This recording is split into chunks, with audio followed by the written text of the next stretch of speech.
Bonjour et bienvenue sur le plateau de Valeurs. J'ai l'insigne honneur de recevoir un homme de science, un homme de cœur et un homme qui s'est donné la vocation de lutter contre un fléau, le sida.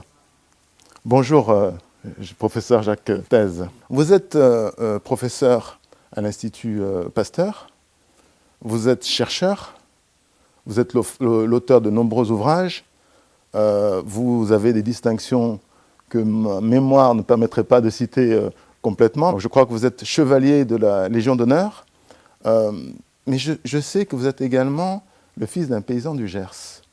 Alors, est-ce que vous pourriez nous expliquer comment vous avez pu gravir toutes les marches prestigieuses que la République permet? J'ai effectivement eu beaucoup de chance. Je suis ce qu'on appelle typiquement un enfant de la République. C'est-à-dire, j'ai été dans une école dans un tout petit village où mes parents habitaient et vivaient du travail de la ferme. Et puis, les instituteurs ont remarqué que j'avais quelques qualités intellectuelles et petit à petit, je suis sorti de ce village, je suis allé au lycée. Donc, on a des professeurs qui ont décelé un talent. Sans doute, peut-être, oui. Et alors, à partir de là, comment est-ce que... Je me suis dirigé, j'ai eu deux possibilités. Comme j'étais plutôt, mon point fort, c'était les mathématiques. Donc, j'ai d'abord été dirigé vers Maths Sup pour faire des écoles d'ingénieurs, mais puis ça ne satisfaisait pas mon aspect humain. Et donc, j'ai bifurqué vers la faculté de médecine. Et donc, je suis d'abord médecin. Et j'ai travaillé dans des centres anticancéreux où je me suis aperçu qu'on ne ferait pas de progrès dans le domaine du cancer si on ne faisait pas de la recherche. Et donc, j'ai cru comprendre également que vous avez effectué des travaux à Harvard. Ça vient plus tard, ça? Oui, c'est plus tard. J'ai d'abord été recruté à l'Institut Pasteur à Paris. Et puis après, où j'ai travaillé 4-5 ans. Et puis après, je suis allé aux États-Unis pendant 4 ans, dont une année en Californie et 3 années à Harvard, où j'ai fait des travaux avec quelqu'un qui a eu le prix Nobel immédiatement après. Donc ça m'a aussi aidé à créer une image de... Alors, hier, nous recevions dans le cadre d'une émission de Thomas Pesquet, astronaute, et vous avez la même faculté d'exprimer les choses avec une telle simplicité alors que vous accomplissez des choses merveilleuses. Comment vous expliquez ça? Je crois que les grandes questions sont simples. C'est peut-être le talent de poser simplement les questions qui est essentiel dans la vie, en tout cas celle des aventuriers que sont les chercheurs. Parce que n'oubliez pas que voilà, la recherche, c'est un objectif humaniste, mais en même temps, la démarche, pour celui qui l'a fait, est intellectuelle, mais aventureuse. C'est une aventure. Et cette aventure, vous savez la retranscrire dans vos ouvrages. Donc, vous êtes l'auteur de Médecins du cœur, scientifique d'esprit. Ça, c'est un des ouvrages qui parle de vous. J'ai été toujours partagé entre le médecin que j'étais et le scientifique d'esprit, parce que j'ai été formé aux mathématiques. Et donc, j'ai été toujours partagé, effectivement, entre la recherche scientifique, qui est une certaine manière logique d'approcher les connaissances, et le côté médical, le côté humaniste, qui est une manière plus sentimentale ou subjective d'approcher les personnes. J'aime beaucoup les gens comme j'aime la vérité scientifique. Mais j'imagine que les quelques 250 pages de cet ouvrage ne parlent pas que de votre amour. De quoi parle-t-il? Il parle des différentes étapes, effectivement, que j'ai franchies, de la ferme où je suis né jusqu'à Harvard, par exemple, juste pour donner 2 points. Du Gers à Harvard. Du Gers à Harvard. Et quand je le raconte, quelquefois, j'ai même du mal à le croire. Parce que quand vous vous retrouvez à Harvard et que pendant les vacances, vous revenez dans une ferme du Gers, il y a un tel contraste. Et votre autre ouvrage, La force du système immunitaire, le deuxième des ouvrages, parle plutôt là du fléau dont on va parler à présent. Mais pourriez-vous nous parler de ce deuxième ouvrage, s'il vous plaît? Le deuxième ouvrage, c'est plus une synthèse des connaissances à l'heure actuelle dans les défenses de notre organisme, puisque notre organisme est sans arrêt agressé par des microbes, agressé par des cellules cancéreuses, et heureusement pour la plupart d'entre nous, nous sommes en très bonne santé. Mais de temps en temps, il y a des défaillances, comme lorsqu'on est infecté par le VIH, effectivement. Et finalement, le système immunitaire, c'est soit la capacité à résister à toutes ces maladies, soit une défaillance, une défaite, comme en face de l'attaque du virus du sida. Donc le sujet, c'est le VIH, c'est le sida. Est-ce que vous pourriez nous en parler en termes allégoriques, en termes imagés, s'il vous plaît? Les assaillants, défenseurs, assiégés, qu'est-ce qu'on pourrait dire et comment on pourrait expliquer à nos téléspectateurs ce qu'est le VIH? Le VIH est un virus qui est d'abord apparu chez les animaux en Afrique, les primates en Afrique. Le contact entre les hommes et les primates, qui était un contact naturel par la chasse, par le fait qu'on vient connaître, c'est un virus qui s'est transmis à l'homme. Comment?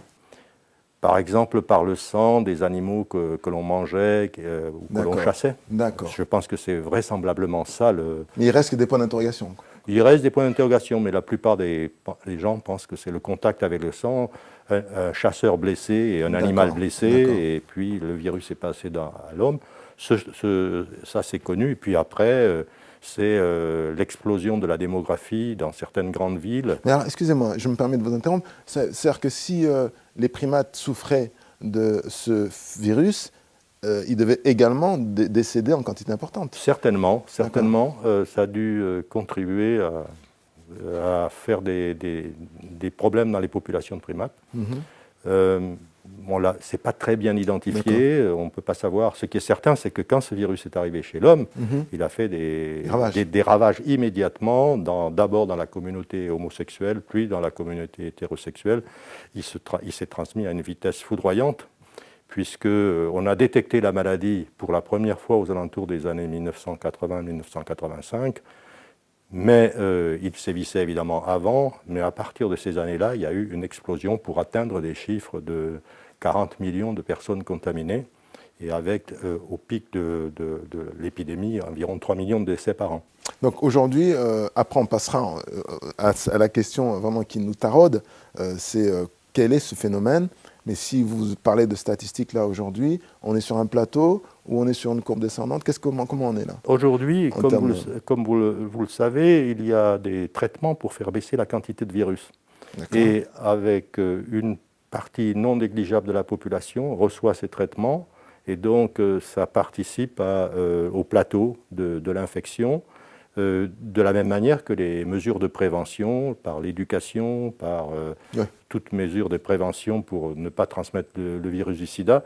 Effectivement, on est à un plateau. Malheureusement, il faut dire ce qui est, aujourd'hui, de nombreux clignotants se sont allumés. Il semble que l'épidémie reprend.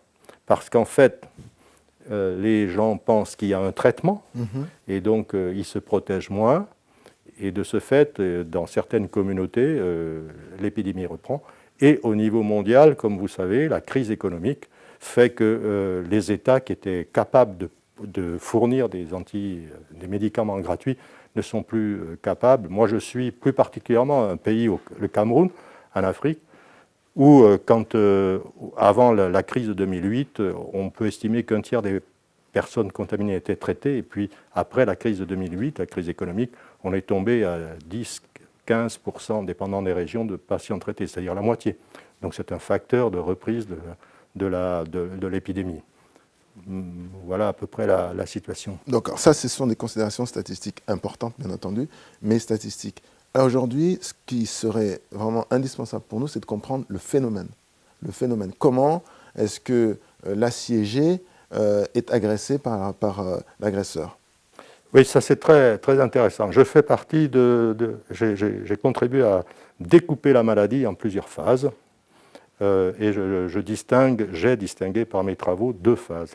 L'attaque virologique, le virus attaque. Tout le monde est à peu près attaqué de la même manière, c'est-à-dire le virus attaque, les personnes sont vulnérables en face du virus, et il y a une multiplication énorme qui va durer pendant 1 mois, 2 mois, 3 mois maximum.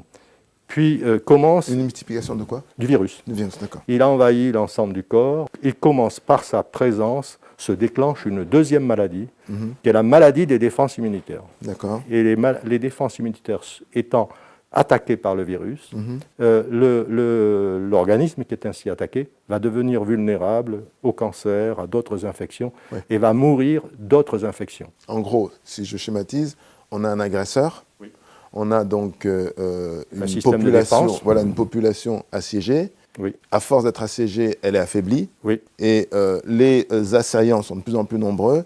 Et le défenseur a de moins en moins de capacité de réaction. Oui, et puis l'attaquant a une stratégie particulièrement perverse, c'est-à-dire que de manière indirecte, il provoque une autre maladie, qui est justement l'affaiblissement du système immunitaire, qui se déclenche un peu après l'infection. Et la vraie maladie, celle qui va entraîner le décès, c'est cette déficience. Ça fait l'objet de beaucoup de recherches pour comprendre comment... C'est les fameux lymphocytes? Voilà, comment les lymphocytes sont d'abord attaqués, tués en grand nombre, mais le corps récupère. Donc il y a attaque contre attaque. Oui. Le corps contre-attaque, récupère. Au bout de 3 mois, le corps a à peu près récupéré les lymphocytes qui ont été détruits. Et c'est après que se déclenche cette deuxième maladie où petit à petit, il ne peut plus résister. Il ne peut plus résister et les défenses vont être épuisées. Alors, il existe une population de personnes qui ont en eux-mêmes la capacité de réaction. C'est-à-dire qu'ils ont une armée qui est capable de faire face à l'agresseur et qui combattent contre l'agresseur et qui vainquent l'agresseur, c'est ça? C'est un sujet sur lequel j'ai travaillé avec un de mes collègues de l'assistance publique. Effectivement, il y a ce que on les appelle VIH contrôleurs. Ils sont attaqués, mais le système immunitaire se défend. Et donc, en fait, ces personnes vont porter en elles un petit peu de virus, une petite quantité de virus, mais elles se défendent contre lui. C'est-à-dire il est neutralisé. Il est présent, mais il est neutralisé. C'est-à-dire qu'il ne peut pas se multiplier au-delà de certaines quantités. Donc ces patients sont des personnes infectées chroniques, ils sont porteurs du virus, mais il est en tellement petite quantité que ça ne déclenche pas la maladie. Et précisément, en étudiant le système immunitaire de ces patients-là, on démontre pourquoi, dans certaines circonstances, parce que c'est ça le point fort, il semble que le système immunitaire humain peut faire face au VIH. Ces patients le montrent. Là, on arrive maintenant au point 3, donc structure, puisque vous avez, si je puis dire, vous aussi muté votre capacité en volonté entrepreneuriale. Vous m'arrêtez si je me trompe, je parle sous votre contrôle. Et donc, créer ou contribuer à la création d'une structure qui s'appelle Diacurate, et qui a pour vocation justement de chercher les solutions contre ce fléau. Un vaccin, si on peut parler trivialement. Un traitement. Donc, avec mon collègue et ami Philippe Pouletti, ancien élève, on a créé cette société, Diacurate, et dont le but principal, c'est effectivement de trouver un nouveau traitement qui transforme les patients en VIH contrôleurs, pour le dire simplement. Il manque chez la plupart des personnes quelque chose qui fait qu'ils ne deviennent pas VIH contrôleurs. Si une grande proportion des personnes pouvaient se comporter comme VIH contrôleurs, on aurait une solution merveilleuse à l'infection, puisque on pourrait très bien traiter ces patients et faire qu'ils restent infectés, mais le système équilibre l'infection.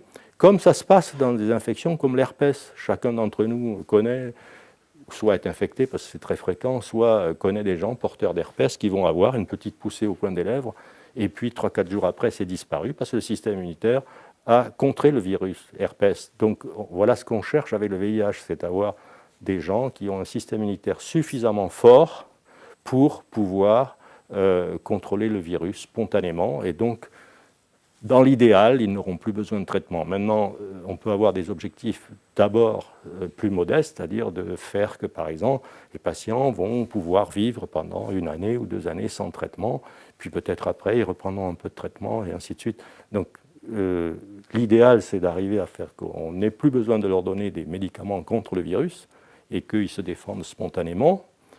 Et après, il y a de nombreuses étapes pour arriver à cet idéal. Sans vouloir déflorer et sans vouloir, tout en respectant vos travaux et le secret de vos travaux, puisque c'est important, où en êtes-vous à ce stade aujourd'hui? Disons qu'on a un candidat médicament. Vous avez un candidat médicament. Voilà. Vous avez vu la sobriété, chers téléspectateurs, de la réponse.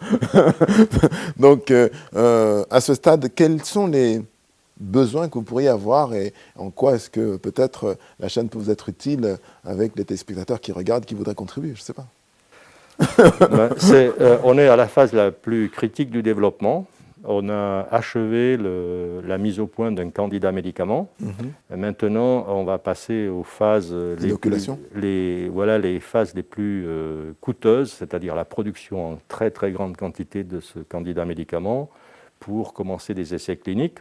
Et donc là, on est dans les... Est-ce qu'on peut être trivial et dire que le candidat médicament, c'est un vaccin étape 1? Ce n'est pas vraiment un vaccin, c'est un traitement qui permet de redonner de la force au système immunitaire. D'accord. Redonner de la force. Un vaccin, c'est quelque chose où on introduit le virus modifié et on va induire une réponse qui va le protéger à long terme. Mais un vaccin, c'est dans l'esprit des gens préventif, c'est-à-dire vous allez injecter un virus modifié, inactivé, à quelqu'un qui est sain, et lorsqu'il rencontrera le VIH, il sera protégé. Ça, il y a beaucoup de travaux sur le vaccin. Il y a eu beaucoup d'échecs, ce qui fait que l'enthousiasme pour les vaccins a un peu diminué. Notre stratégie, c'est plus de s'adresser aux patients qui sont malades, déjà malades, contaminés, et permettre à leur système immunitaire, grâce à ce candidat médicament directement ou à un variant de ce candidat médicament, de leur redonner de la force. C'est donc un traitement des patients. C'est un médicament. Est-ce que vous pourriez, en regardant cette caméra, nous indiquer quelles sont les valeurs qui portent votre projet, qui portent votre volonté, qui portent vos travaux, parfois également quelques petites défaites, mais en règle générale, j'imagine vos succès. Toujours penser que mieux est toujours possible. Que ceci doit obligatoirement, dans mon esprit, se faire dans un cadre humaniste, c'est-à-dire de respect des gens, de viser à épanouir les gens. Et enfin, l'esprit d'entreprise, puisque j'ai fait une carrière à l'Institut Pasteur, certainement, mais j'ai aussi dirigé l'Institut Pasteur de Lyon à cette époque. J'ai travaillé aux États-Unis dans de gros instituts qui sont gérés souvent comme des entreprises. Et puis surtout, avec Philippe Pouletti, j'ai vraiment créé une entreprise qui est gérée comme une entreprise. Et donc avec l'espoir que, à la fois, il y ait cette expérience, cette aventure de l'entreprise, avec un objectif humaniste. Pour Certej, j'ai été honoré de vous recevoir. Merci infiniment. Merci beaucoup Mathieu Dubonnet de m'avoir donné l'opportunité de présenter ma carrière et mes efforts actuels. C'est un honneur. Merci.